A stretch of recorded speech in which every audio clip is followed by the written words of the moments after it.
আজকে বন্ধুদের সাথে সয়াবিনের রেসিপি এভাবে শুকনো শুকনো করে বানিয়ে সাথে কারি পাতা দিয়ে বানিয়ে আপনাদের সঙ্গে বন্ধুরা শেয়ার করব।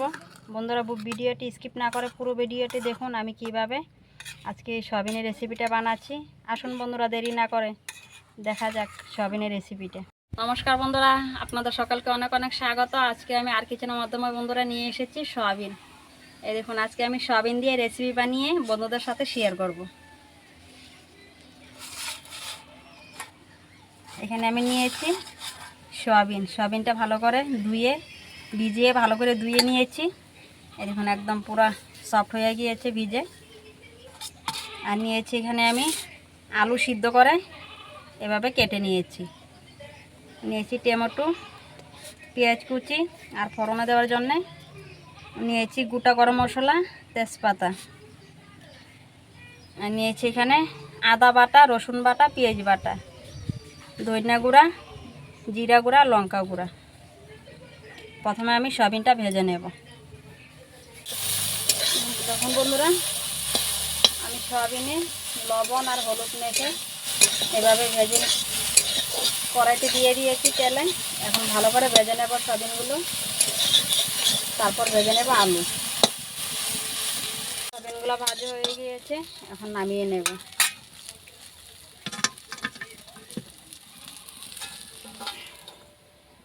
এখন ভেজে নেব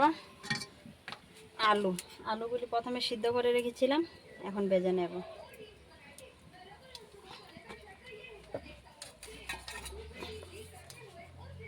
আলুটা দিয়ে দেব।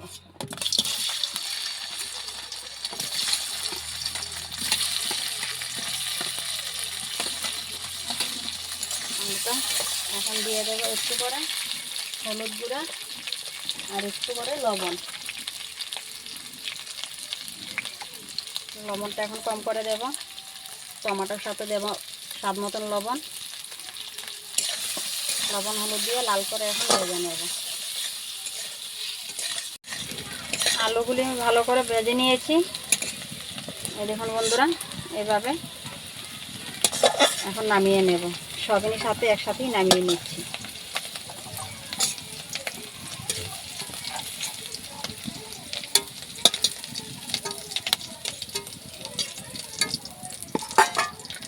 এখানে কয়টি কারি পাতা কয়টা আমি ভেজে রাখবো।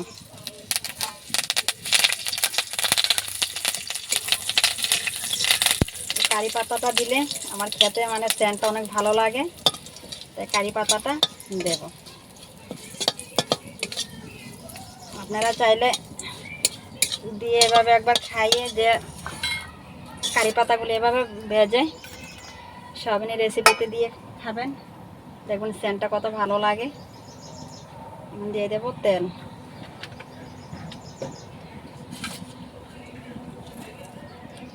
গোটা গরম মশলা, তেজপাতা,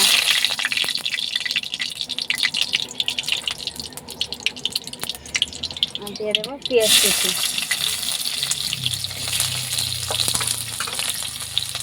সাথে দেব আদা বাটা, রসুন বাটা, পেঁয়াজ বাটা। এটা আমি এখন ভালো করে ভেজে নেব। পেঁয়াজ, আদা বাটা, রসুন বাটা ভালো করে ভাজা হয়ে গিয়েছে। এখন দিয়ে দিচ্ছি টমেটো দিয়ে 1-2 মিনিট নাড়াচাড়া করে তারপর দিয়ে দেবো মশলা। টমেটো দিয়ে এভাবে ভালো করে ভেজে নিয়েছি। টমেটোটা আমি গালাবো না, তাই এভাবে রেখে দিয়েছি। এখন দিয়ে দেবো মশলা একটু জল দিয়ে গুলে নিয়েছি। মশলাটা ভাজা হওয়ার পর দিয়ে দেবো সয়াবিন, আলু। মশলাটা ভাজা হয়ে গিয়েছে, এখন দিয়ে দেব সয়াবিন আর আলু। মশলাটা ভালো করে নাড়াচাড়া করে মিলিয়ে নেব।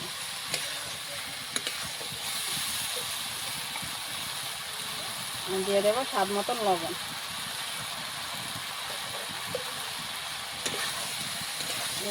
কিছুক্ষণ এভাবে নাড়াচাড়া করে মশলাটা মিলানোর পর একটু করে জল দেব। মশলার সাথে ভালো করে নাড়াচাড়া করে সয়াবিন আলু এভাবে মিলিয়ে নিয়েছি। ভাজা হয়ে গেছে এখন ভালো হয়ে। এখন দিয়ে দেবো জল। জলটা বেশি দেবো না, জলটা কম করে দিয়েছি। এখন জাল করে নেব ভালো করে। এখন দিয়ে দেব গরম মশলা। আমার রেসিপিটা হয়েই গিয়েছে। আর গোটা গরম মশলা আমি এভাবে আধা ভাঙা করে নিয়েছি।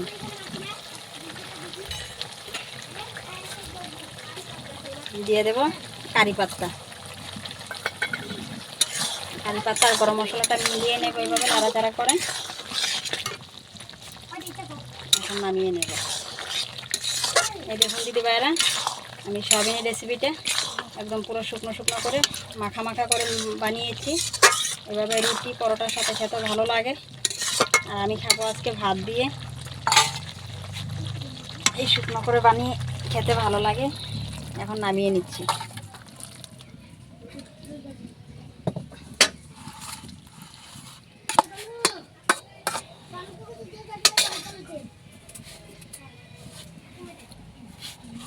এই দেখুন বন্ধুরা, আমার সয়াবিনের রেসিপিটা হয়ে গিয়েছে, পুরো কমপ্লিট। আপনাদের যদি আমার সয়াবিনের রেসিপিটা যদি বন্ধুদের ভালো লাগে, আমার চ্যানেলটিকে একটা সাবস্ক্রাইব করে দেবেন, লাইক এবং শেয়ার করে কমেন্ট করে আমার পাশে থাকবেন। ভালো থাকবেন, সুস্থ থাকবেন। আবার দেখা হবে পরবর্তী ভিডিওতে।